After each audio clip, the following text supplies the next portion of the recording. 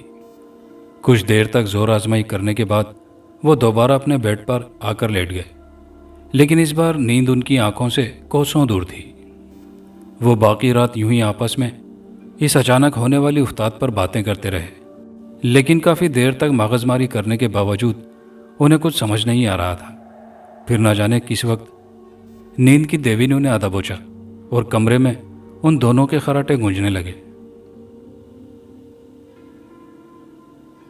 صبح ناشتے کی میز پر دونوں چور نظروں سے ایک دوسرے کی طرف یوں دیکھ رہے تھے کہ جیسے یہ فیصلہ نہ کر پا رہے ہوں کہ انہیں اشرف اور اپنی بہو کو رات والا واقعہ بتانا چاہیے یا نہیں، کیونکہ وہ یہ بھی نہیں چاہتے تھے کہ وہ دونوں یہ واقعہ سن کر کہیں خوفزدہ ہی نہ ہو جائیں۔ صبح جب انہوں نے دوبارہ دروازہ کھولنا چاہا تو وہ آسانی سے کھل گیا، جیسے کسی نے اسے بند ہی نہ کیا ہو۔ پھر کافی دیر تک سوچنے کے بعد انہوں نے اس بات کو پوشیدہ رکھنے میں ہی عافیت سمجھی اور خاموشی سے ناشتہ کر کے فارغ ہو گئے۔ اشرف حسب معمول ناشتہ کر کے اسپتال کے لیے نکل گیا اور راحیلہ گھر کے کام کاج میں مصروف ہو گئی۔ ناشتے کی ٹیبل سے اٹھ کر وہ دونوں اپنے کمرے میں چلے گئے اور رات والے واقعے پر آپس میں گفتگو کرنے لگے۔ دن گزرتے رہے اور پھر ایک دن اچانک اشرف کے ابو کی طبیعت ناساز ہونے کی وجہ سے انہیں اسپتال داخل کروانا پڑا۔ اشرف نے انہیں اپنے اسپتال میں آئی سی یو میں ایک بیڈ الاٹ کرا دیا تھا اور ان کا علاج معالجہ شروع کر دیا گیا۔ اس کی امی کو چند روز ان کے ساتھ رہنا پڑا، لیکن گھر کی دیکھ بھال اور کام کاج کے سلسلے میں انہیں گھر جانا پڑا، اور ان کے جانے کے بعد اشرف نے ایک میل نرس کی خدمات حاصل کر لیں۔ ان کی طبیعت کے مطابق ابھی انہیں ایک ہفتہ مزید ہسپتال میں ہی رہنا تھا۔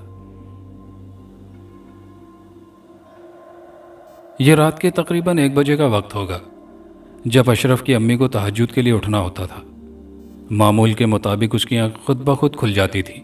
اس بار آنکھ کھلنے سے انہوں نے بیڈ سے اترنے سے پہلے چند منٹ کا توقف کیا اور پھر واش روم کی جانب قدم بڑھائے کہ اچانک یوں محسوس ہوا جیسے باورچی خانے میں کوئی برتن کھنکا ہو۔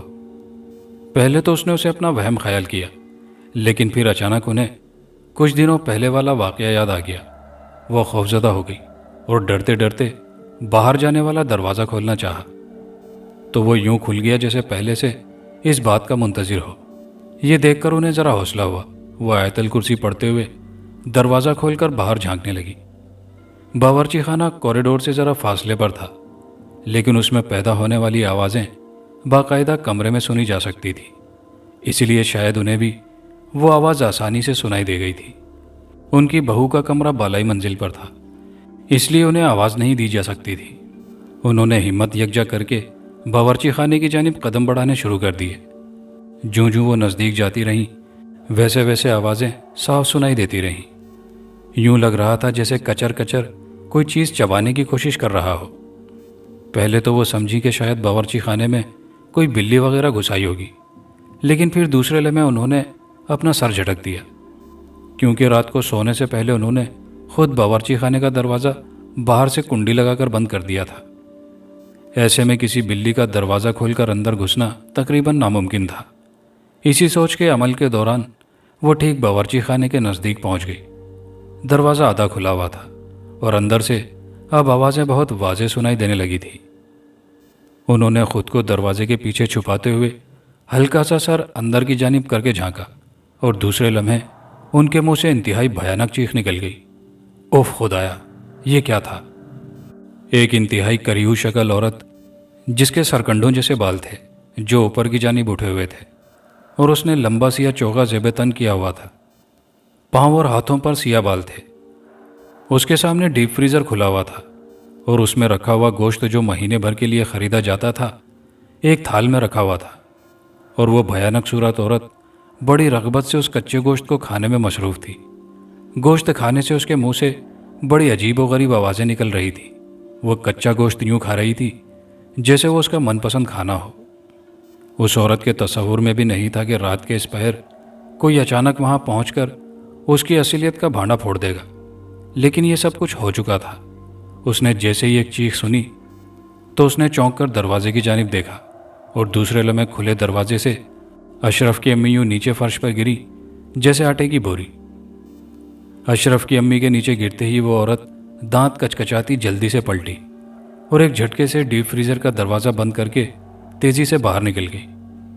اس کے انداز سے یوں لگ رہا تھا جیسے اسے کسی کی مداخلت بہت بری لگی ہو، لیکن نہ جانے کس وجہ سے وہ بے بسی سے اور غصے سے تل ملاتی ہوئی باہر نکل گئی تھی۔ رات ختم ہونے میں بھی چند گھنٹے مزید تھے۔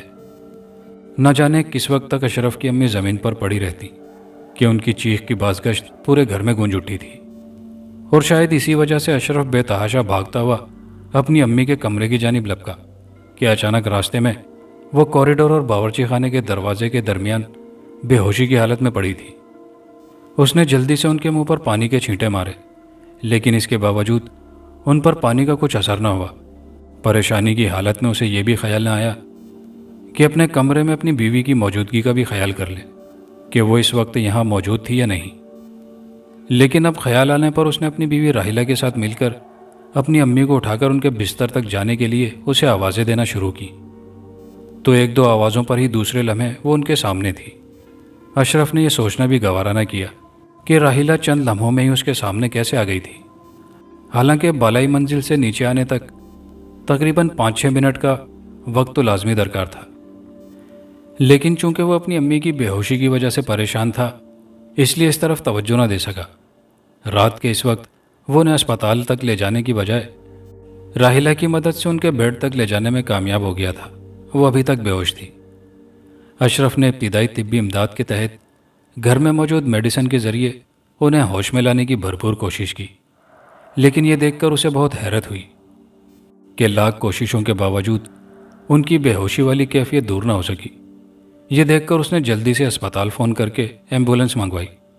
وہ امی کی حالت دیکھ کر کافی پریشان ہو گیا تھا، لیکن دوسری طرف کھڑی راحیلہ کا چہرہ ایک لمحے کے لیے انتہائی بھیانک ہو گیا تھا، اور اس کی آنکھوں کی پتلیاں یکدم سفید ہو گئی تھی، اور اس کے لبوں پر بڑی خباثت بھری مسکراہٹ پھیل گئی تھی۔ یوں لگتا تھا جیسے اسے سامنے بستر پر بے ہوش پڑی اپنی ساس کی حالت دیکھ کر انجانی خوشی مل رہی ہو، لیکن اس کا یہ روپ اشرف دیکھنے سے قاصر رہا۔ ابھی 20 منٹ ہی گزرے ہوں گے کہ باہر ایمبولینس کا ہارن بجنے کی آواز سنائی دی۔ اشرف پہلے سے ہی بڑی بے چینی سے اس کا انتظار کر رہا تھا۔ آواز سنتے ہی فوری باہر کی جانب لپکا اور بڑا گیٹ کھول کر ایمبولینس سے اتر کر ایک شخص کو دیکھ کر اسے جلدی سے اسٹریچر اندر لانے کے لیے ہدایت دی، لیکن اس کے منہ سے الفاظ نکلنے سے پہلے ہی وہ شخص ایمبولینس کے پیچھے دروازے کو کھول کر اسٹریچر نکال چکا تھا۔ پھر ان دونوں نے مل کر امی کو ایمبولینس تک پہنچایا اور چند ہی منٹوں میں اسپتال پہنچ گئے۔ اشرف سارے راستے بہت پریشانی کی حالت میں بار بار امی کی جانب دیکھتا رہا، جن کی حالت جوں کی توں تھی، مکمل بے ہوشی والی کیفیت۔ اشرف کے باہر نکلتے ہی راحیلہ کے من کی مراد پوری ہو گئی، اور دوسرے لمحے اس کے خوبصورت چہرے نے ایک بھیانک ڈائن کا روپ دھار لیا۔ اس کے ہاتھ اور پاؤں سیاہ بالوں سے چھپ گئے، اس کی آنکھوں کی پتلیاں سفید ہو گئیں، اور ہاتھوں کی انگلیاں انتہائی لمبی اور بدصورت شکل اختیار کر چکی تھی۔ اس نے جلدی سے پورے گھر میں گھومنا شروع کر دیا۔ اس کا انداز یوں تھا جیسے وہ گھر میں کچھ تلاش کر رہی ہو۔ اس کے منہ سے بڑی عجیب و غریب اور خوفناک آوازیں نکل رہی تھی، لیکن اس وقت گھر میں اس کے سوا کوئی اور نہ تھا جو اس کا یہ بھیانک روپ دیکھ پاتا۔ اسی دوران باہر کا دروازہ بجا، حالانکہ باہر گھنٹی بھی لگی ہوئی تھی، لیکن اس کے باوجود دروازے کا کھٹکھٹانا اس بات کی علامت تھی کہ ضرور کوئی بچہ ہوگا جس کا ہاتھ دروازے پر لگی گھنٹی تک نہیں پہنچ پا رہا ہوگا۔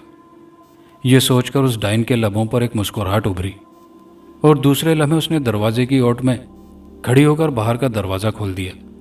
دوسری طرف کوئی بچہ ہی تھا جس کے ہاتھ میں ایک پلیٹ جس پر سفید رومال ڈھکا ہوا تھا کھڑا تھا۔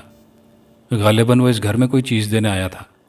دروازہ کھلتے دیکھ کر وہ جلدی سے اندر کی جانب بڑھا، اور دوسرے لمحے دروازہ تیزی سے بند ہوا، اور دوسری طرف کھڑی اس ڈائن نے جلدی سے بچے کو گلے سے پکڑ کر اوپر اٹھا لیا۔